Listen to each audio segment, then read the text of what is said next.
Hi, welcome to Senior Notebook.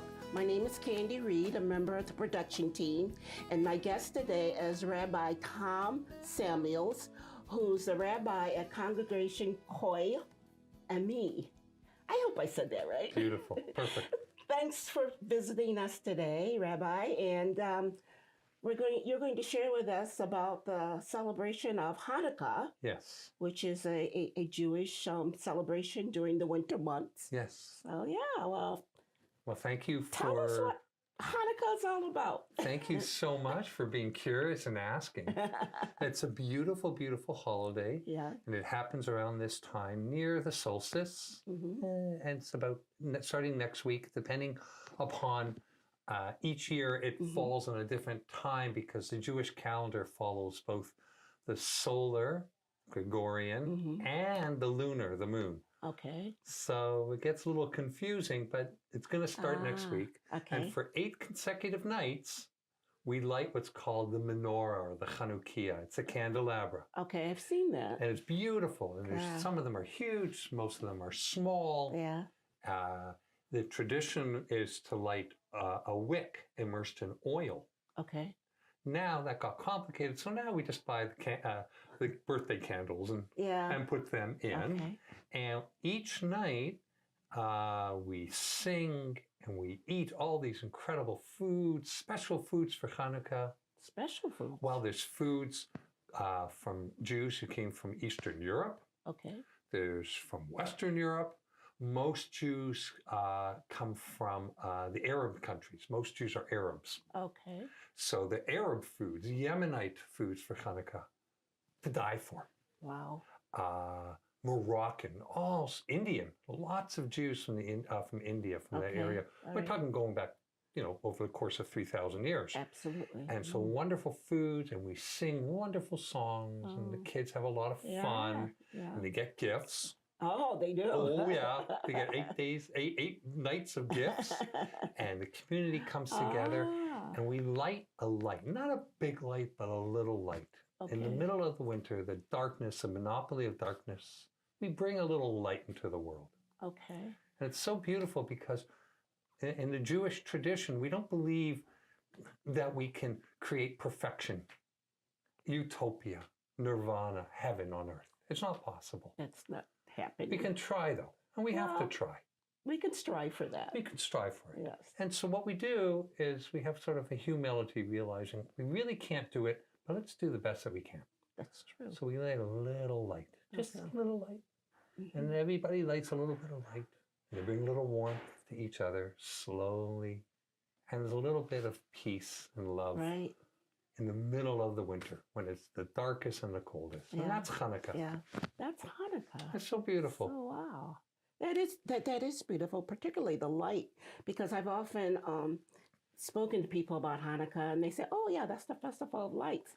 So I'm glad that you shared that with us, that just lighting a candle dispersed the darkness. Dispersed the darkness. Yeah. And it's an old tradition, and it goes back, there was a whole story around with the ancient Greeks. Okay. So somewhere around 156 actually, but 200 BCE, before the Common Era. Okay. So there's Alexander the Great, 300. Okay. He dies, and then his empire is fractionalized, and everybody's killing and fighting each other. The only thing they agreed upon, 200 BCE, was they hated the Jews.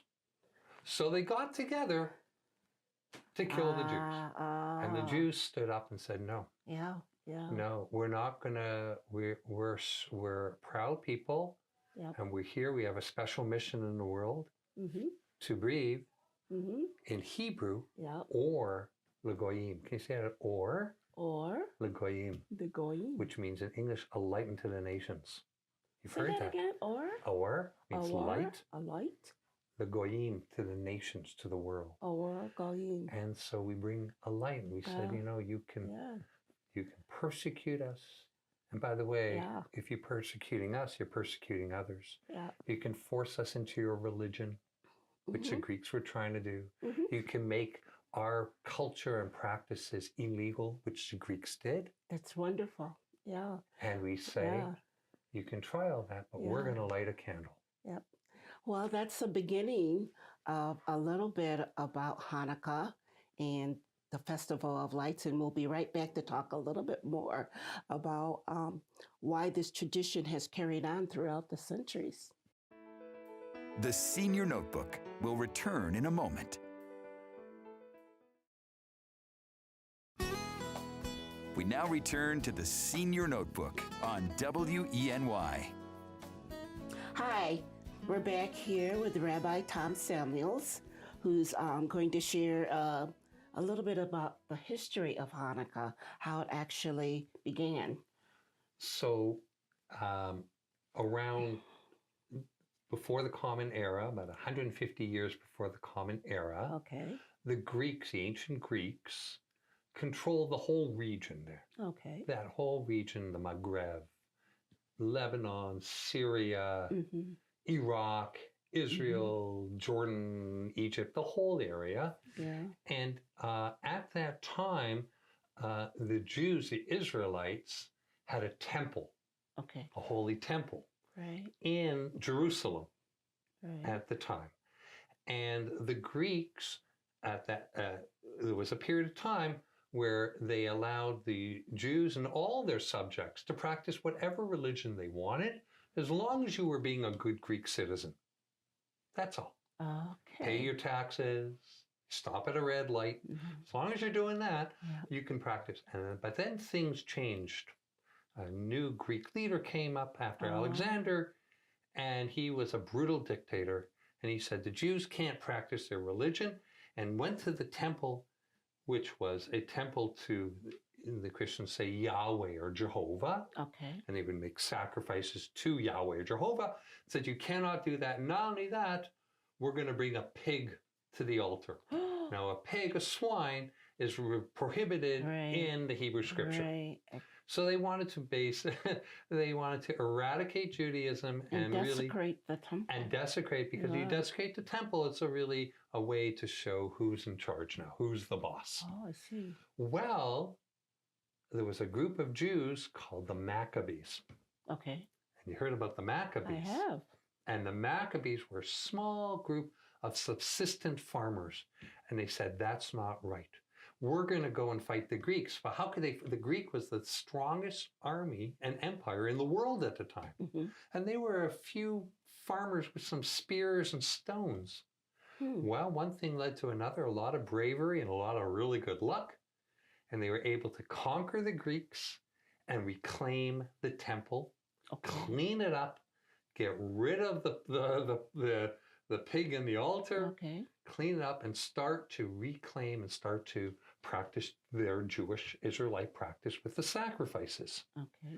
So the rabbis invented a story, because the story really that goes, and it's in the book of Maccabees 1 and 2, was a military victory. And they were very strong, and they were fought with bravery. And the rabbis want to play that down. Okay. Because when the rabbis are writing about this, it's under the tyranny of the Romans. The Romans replaced the Greeks. And the Romans were tyrants, and the Romans were killing any of the Israelites and the Jews who also wanted to practice their religion. Okay. So they created a story. A story about the oil. The oil. Okay. And the story of the oil is, and it's a story that's it's fun, it's nice, and it's sweet. It's not historical, but it's nice. And the story is that when the Maccabees got the temple, they needed oil, special oil, to light the candelabra that was in the temple. And the oil that they had to be pure oil that was blessed by the priests and wasn't defiled by the Greeks. Right. Well, miraculously, they found one vial of oil that happened to have the seal of the priests around it that hadn't been desecrated somehow. They used that day one, and lo and behold, magically, it lasted for 8 consecutive nights. So that's why Hanukkah is celebrated 8 nights in a row. So one of the reasons. That's a reason that's become part of the folklore. Okay. Okay. Right. And it's a nice story. And because of that, with the oil, we have all these fried foods that we eat. to remember the oil. And you're welcome to come and eat the fried food. We're going to have a thing here Friday night. And have gifts. Oh, And gifts. games. It's games, it's songs. And like I said, you gotta eat. Yeah. So save up your calories. Yeah. For 2023, it begins in December the 7th this year. Is Yes, that correct? so we'll start Thursday night Thursday and 8 night. consecutive nights every night. All right. We'll light it and sing and eat. All right. Wow. Everybody's welcome. That's wonderful. Thanks for sharing the history with us. I think it's so important to know how it began and why. But interesting enough, I think that this is the Festival of Light and that you light, everyone just light one candle. Light a candle. What a wonderful world this would be. Thank you. Yes. And thank you for joining us. Oh my God. Wonderful. What a wonderful pleasure. What a having you blessing. here. Yes, you definitely are a blessing. Thank you.